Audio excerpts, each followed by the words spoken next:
खुलुमबाय बर' हारि business idea YouTube चेनेलाव नोंथां नायगिरि साफ्रोमखौ बरायनानै लाबाय।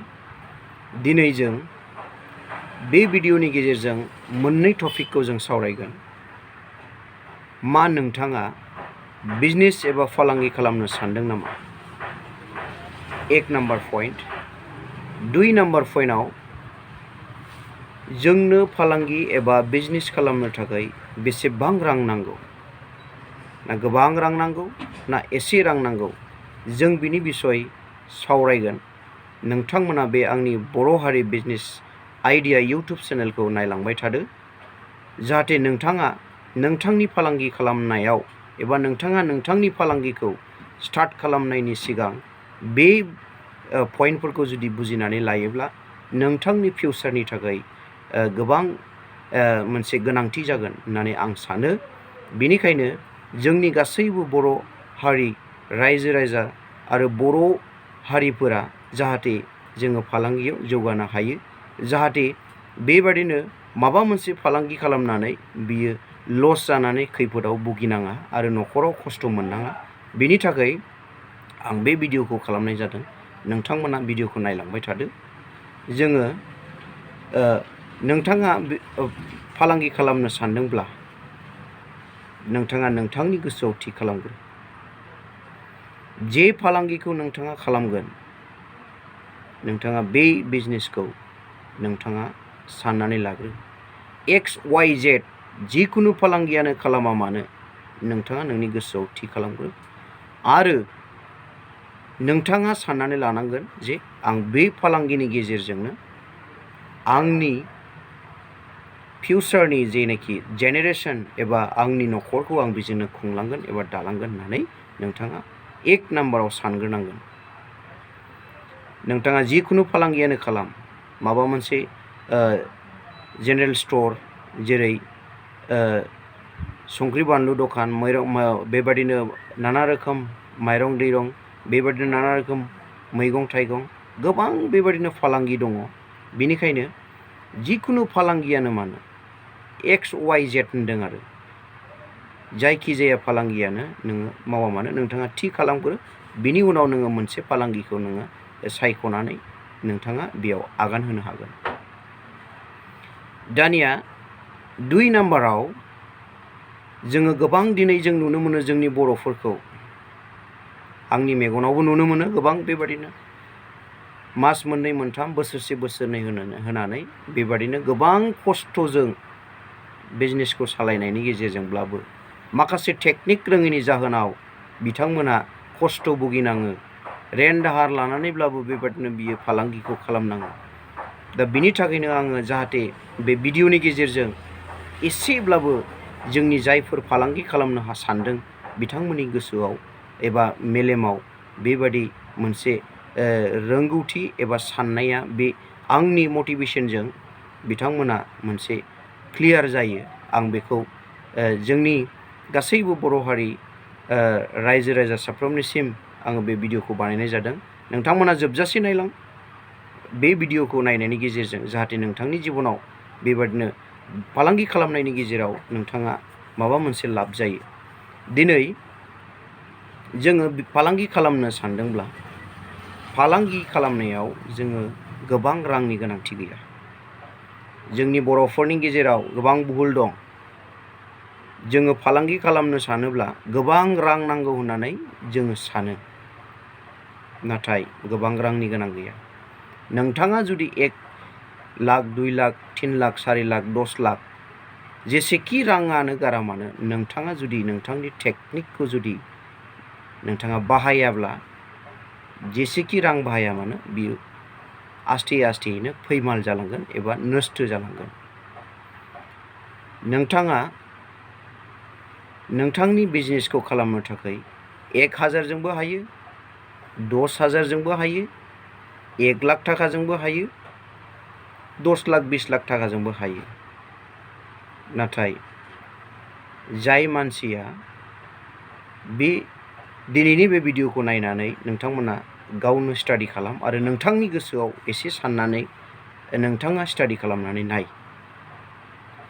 जोङो मा खालामो जोंनि बर'फोरनि गेजेराव दिनै माबा मोनसे बिजनेस खालामनो सानब्ला हठाৎ करि आं बै बिजनेसखौ मावनोसै होननानै बिथाङा सानबाय।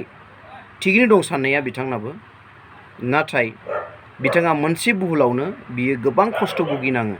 जेरै बिथाङा खस्थ' मस्थ' खामायनानै खोथाथे खोथा 1 लाख थाखानि बियो दखानाव गासै मालखौ सोजोबबाय आरोखि हो। मालखौ सोजोबनानै मा बबेबा माला गोदोसोनानै थाबाय, बबेबा माला एक्सपायार जानानै थाबाय, बबेबा माला नाङाखसै। बेबायदिनि गेजेरजों बिनि 1 लाख थाखाया आस्थे आस्थे आस्थे खम जालांबाय न'खरनि माखासे नांगौफोरखौ लानानै। नाथाय बिथाङा नैबे जुदि टेकनिकखौ बाहायोमोनब्ला बिथाङा हयथ' बे लसनिफ्राय बासायनायखौ मोनगौमोन, याथ' जुदि बिनि बिजनेसा सोलियाब्लाबो बिथाङा बे लसनिफ्राय सिखांफिननो एबा गावनि लसखौ बिथाङा हमदांनो हागौमोन एबा एक्सपिरियेन्स जागौमोन।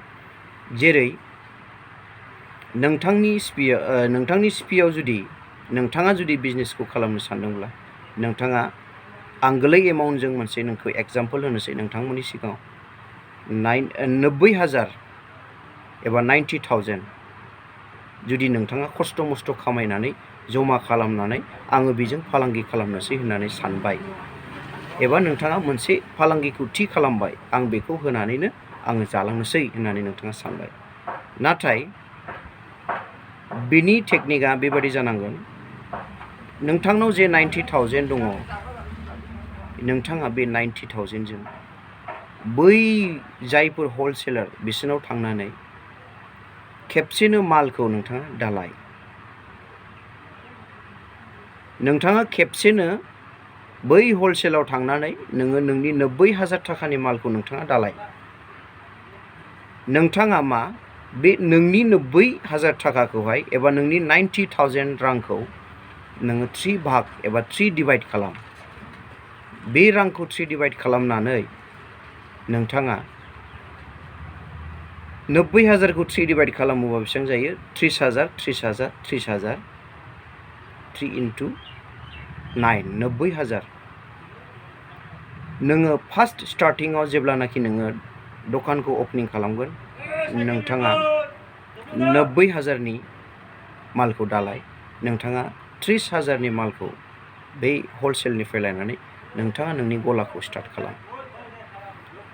अब्ला मा जागोन? नोंथाङा 30,000नि माल लायनानै नोंथाङा नोंनि दखानखौ स्टार्ट खालामबाय, नोंथाङा सेल खालामबाय।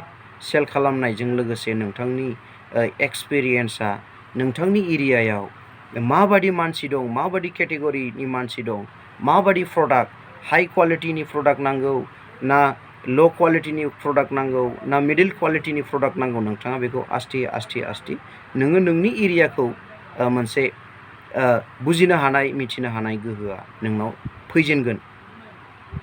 अब्ला नोङो मा नोंथांनि प्रडाक्टआ जे नोङो लाबोबाय, बे 30,000नि प्रडाक्टआव लाबोनायनि गेजेराव नोंथांनि जे प्रडाक्ट बियो बबेबा खावसेया गोख्रैनो नांगोन, बबेबा खावसेया स्ल'यैनो नांगोन, नाथाय बबेबा खावसेया गोदोनानै थागोन।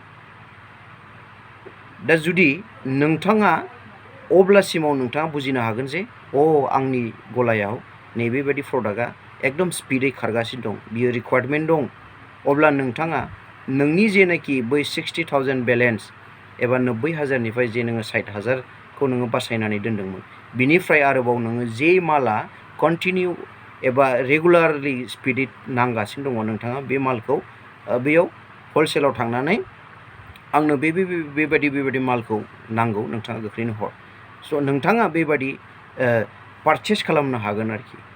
अब्लासिमाव नोंथांनि बै जेनोखि गोदोनानै थानाय बे मालाबो नांनानै रिकभार जागोन।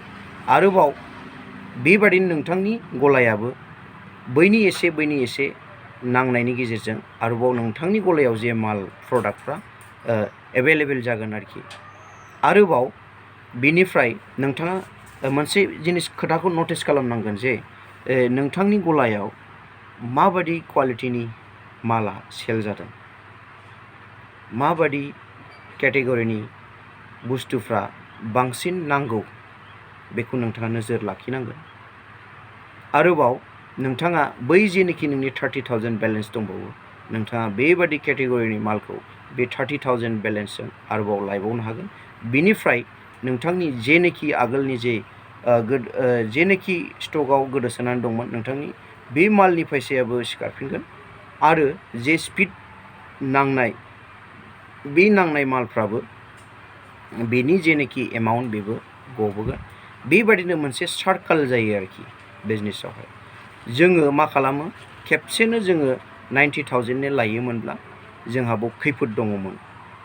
मानोना जों मिथियामोन जोंनि एरियायाव मानसिफ्रा माबादि इउज खालामगोन एब्ला जाय मानसिया 90,000नि माल लायगौमोन बिथाङा बे समाव मिथियामोन कि बे आंनि गलायाव माबादि माला सेल जागोन। जेब्लानाखि बियो 30,000नि मालखौ लायनानै सेल खालामो अब्ला बेनाव एक्सपिरियेन्सआ बारायबाय। नैबे जिनिसा गोख्रैनो नांदों आं बेखौ गोख्रैनो लायनानै आंनि गलायाव दोनफैनांगोन जाहाथे गुबुनफ्रा बेबादिनो बायनो फैयोब्ला आं बेखौ हरनो हायो। बेबादिनो जोङो टेकनिकखौ बाहायनानै जोङो बिजनेसखौ सालायलांनांगौ।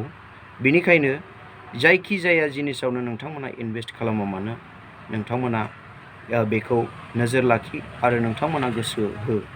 दिनै गोबां बर'फ्रा फालांगि खालामनो सानो हास्थायो नाथाय माखासे बेबादि जाहोननि जुनै गोरलै मोनसे पइन्टफोरखौ मिथियैनि जाहोनाव जोङो गोदोसोलाङो एबा जोङो बिजनेसखौ स्टेन्ड खालामबाबो जोङो बेयाव जोंना बिमाया लस जानानै थाङो। बेनिखायनो नोंथांमोनखौ आं हानायखिनि बे आंनि बर' हारि बिजनेस आइडिया इउटुब चेनेलनि गेजेरजों नोंथांमोननिसिम फोरमायनो नाजालांगोन जाहाथे नोंथांमोना बे आंनि भिडिअनि गेजेरजों एसेब्लाबो नोंथांमोननि एक्सपिरियेन्सआ खुलियो आरो नोंथांमोना बे आंनि भिडिअखौ नायलांबाय थादो आरो साबस्क्राइब खालाम आरो लाइक शेयार खालामनो दाबाव।